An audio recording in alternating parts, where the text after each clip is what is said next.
Director Goodwin, President Sullivan, esteemed faculty and alumni, long-suffering and now relieved parents, jubilant relatives and friends, but foremost, you, the graduating class of 2016, despite the weather, this is a glorious morning.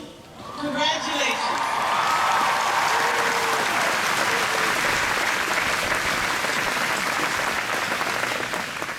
Now, asking a poet to speak at commencement seems both a no-brainer and a provocation. After all, poets deal with words all the time, but they also strive to distill language down to the most necessary syllables in the most haunting song.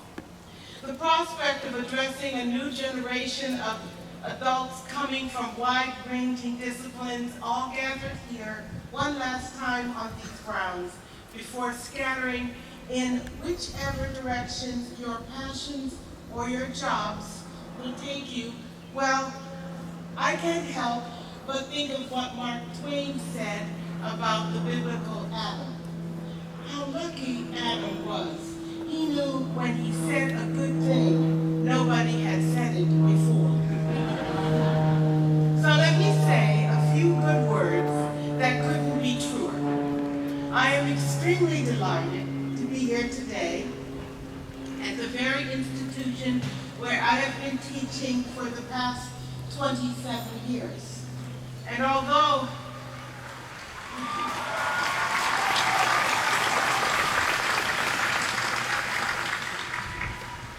I can't believe it myself, but although I have given commencement speeches before, this one is different. This one is personal. The job of a commencement speaker, I Googled it, so it must be true, is to, quote, dispense life advice. That seems the very opposite of Percy Bysshe Shelley's definition of the poet as a nightingale who sits in darkness and sings to cheer its own solitude with sweet sounds. So I will not give you advice.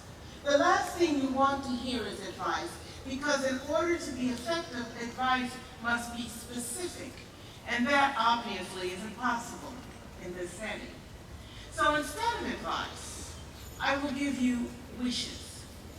Just think of me as a crafty fairy godmother or a wily genie. I wish you hunger. Of course, I don't mean physiological want, but a continued spiritual and intellectual appetite, a hunger to know more, do more, feel more.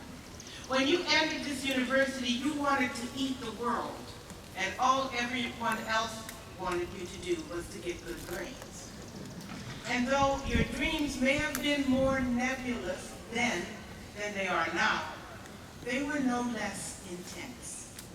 As one of my graduate students reminded me recently, passions are hard to come by. So keep that hunger, nurse it, stay curious, want it all while it lasts. I wish you hard work. By that I don't mean back-breaking labor or the drudgery of a treadmill, but an appreciation for the work that comes before the big show.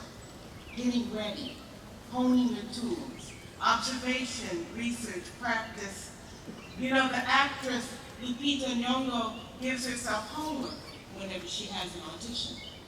And the classical flautist James Galway once said, "You can sight read better if you know your scales and arpeggios."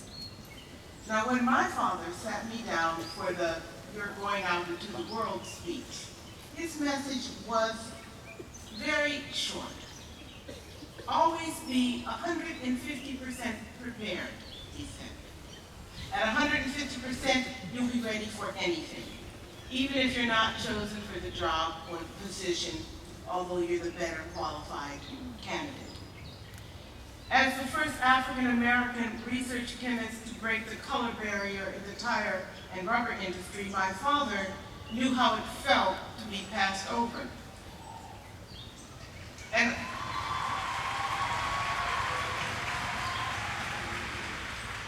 I think what he was trying to tell me was, the last person to hold you accountable is you yourself. In most cases in the world, you won't be asked for more than 75%. In fact, depending on your race or gender or other conditions, sometimes you'll be underestimated even more and won't be expected to give more than 50% of your capacity. But only you will know if you've done your best. So focus on that rather than on what others think your best is. Because if you allow others to tell you your worth, you will have given up on yourself. For me, a shy kid who trembled before giving class presentations in high school, the 150% I had not ever expected to need came in handy when I received a phone call that I had been awarded the Pulitzer Prize and would have to hold my first press conference.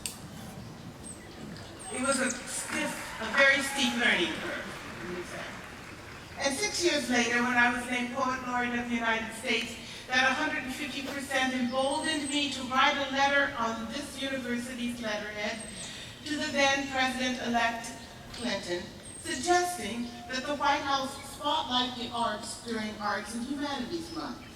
And then in October of that year, 1993, as my husband and I rushed to Pennsylvania Avenue right after my inaugural poetry reading at the Library of Congress to join the White House celebration and state dinner in honor of the arts and humanities, I used every bit of that 150%, I can tell you. So, the third wish. I wish you uncertainty. There's only so much knowledge that can be taught. Hard facts are just that, solid, dense entities. You could call them the stones in a swiftly flowing stream of possibilities. You cannot wait for revelation to come down upon you in a cloud of gossamer and angelic sighs. More often than not, you will have to seek it out. And sometimes you don't know where you're going. But the only way you'll find out is if you go. That doesn't mean that you rush off willy-nilly screaming, I'm going to conquer this world. But you do need to be bold enough to step outside of your comfort zone, even if it's scary out there. Now, one of the greatest gifts you've received at this university is an apprenticeship in the investigation of ideas, learning how to think, how to follow the trajectory of a thought, when to proceed methodically or to pursue a tangent. All of these techniques for navigating the path to discovery without getting lost. Compare yourself to an explorer whose sextant allows him to read the stars and figure out which way he is going, whose portable laboratory enables her to analyze plants and determine which ones are beneficial and which are poisonous. Between that kind of knowledge and the wide, wide world are a host of unknowns, both pitfalls and bounty. And let's not forget terror, because let's face it, breaking new ground may be exhilarating, but it is also terrifying. If you are lucky, on some level you will always be a student. If you're lucky, you will never lose the sensation of terror that precedes discovery, nor the delight that follows. And this memory will help you forge ahead into the next bit of uncharted territory. I wish you the future. We all want that one answer, the secret to success, the key to happiness. I believe success is loving what you're doing more than who people think you are. And as for happiness, well, whenever you can forget what you're doing while you're doing it, when you get so involved that time quite literally flies, then you are doing something right. And when you keep on, even though to do so will totally mess up your schedule, then I could say you're happy. Because whatever it is, It is larger than you, and you are growing to meet it. Psychologists call this being in the state of flow. Musicians say they're in the pocket. Software developers talk of being wired in, and the Greeks blame it on their muses, while LeBron James seems to have taken up permanent residence in the zone. So, I will not tell you in more than this one sentence that you have your entire life before you, since that's self-evident, be that life 90 years or a handful of decades. What I'd like to impress upon you is an awareness that this life is yours to fill. What I want you to remember is that nobody will taste it but you, so you should be looking to fill it with those tasty bites that you want to savor. And if you lose your appetite because someone else has less than you, or you have hoarded the salt, well, that's part of your menu too. I will not tell you to look ahead, since none of us can know what's out there waiting. What I will say is that if you are lucky, you cannot possibly imagine what the future has in store.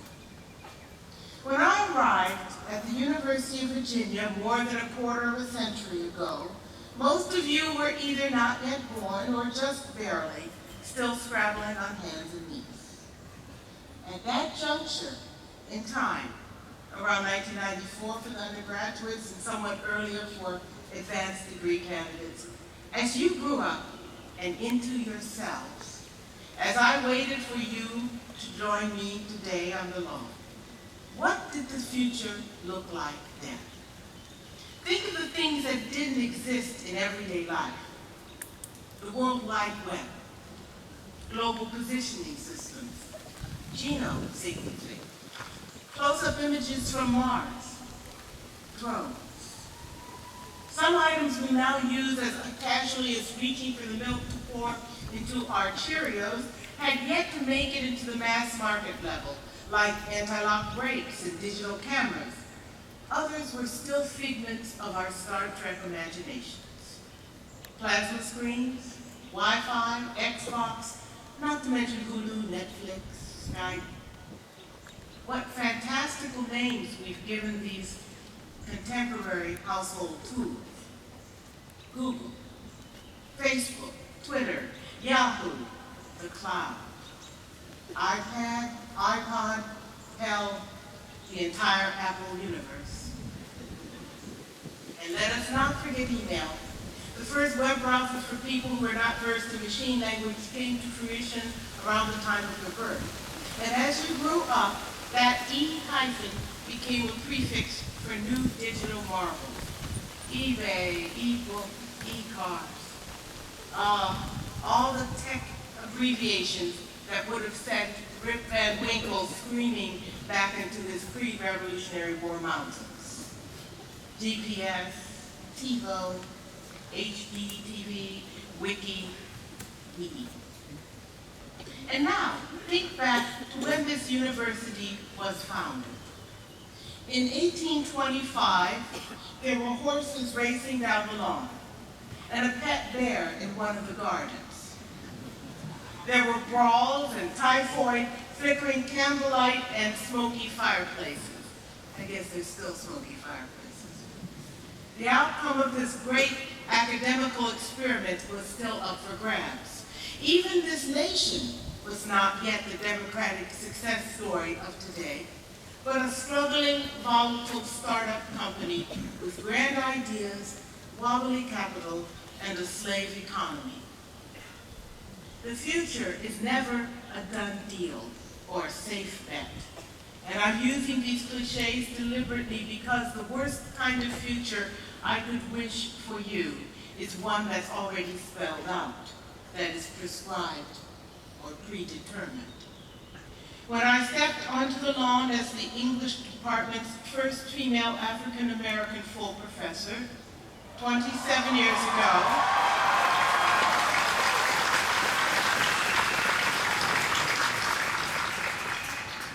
I did not know that I would be speaking to you today, and yet, even at that time, I had already progressed through luck and circumstance and a bit of hard work beyond the wildest dreams of my childhood. When I was a child, if someone would have told me that one day I would dine with U.S. presidents and joke with Big Bird, I would have probably hidden myself in a thicket. So if you cannot imagine the future, how do you prepare for it? There are moments in life, and this might be one of those moments, that offer us multidimensional sense of time, the ability to see ahead as well as look behind you, assessing what has gone before and reflecting upon what has led up to this instant and what will hopefully spiral out of it. Poets call it the lyric moment. Lyric, the word comes from the ancient Greek lyrikos, or lyre, the stringed musical instrument favored by poets of the day. The lyric moment, therefore, is one that sings, when emotions bubble up so thickly they cannot be contained in a paragraph or captured with logic or framed in a snapshot. And so this, my final wish for you, may you have many, many more moments that sing. And since I am foremost a poet, my passion, my 150%, I would be remiss if I didn't leave you with a poem. It is called Testimonial, and thanks to the Charlottesville Mural Project, it is scheduled to become part of the local urban scenery as a public work of art. So when, in years to come, you return to grounds as alumni, you can stroll down to the corner and find these words painted on the side of the Graduate Hotel, 6 stories high. Back when the earth was new and heaven just a whisper. Back when the names of things hadn't had time to stick. Back when the smallest breezes melted summer into autumn, when all the poplars quivered sweetly in rank and file. The world called, and I answered. Each glance ignited to a gaze. I caught my breath and called that life, swooned between spoonfuls of lemon sorbet. I was pirouette and flourish, I was filigree and flame. How could I count my blessings when I didn't know their names? Back when everything was still to come, luck leaked out everywhere. I gave my promise to the world, and the world followed me here. To the class of 2016 and all those who helped you get to here, congratulations and wahoo-wah!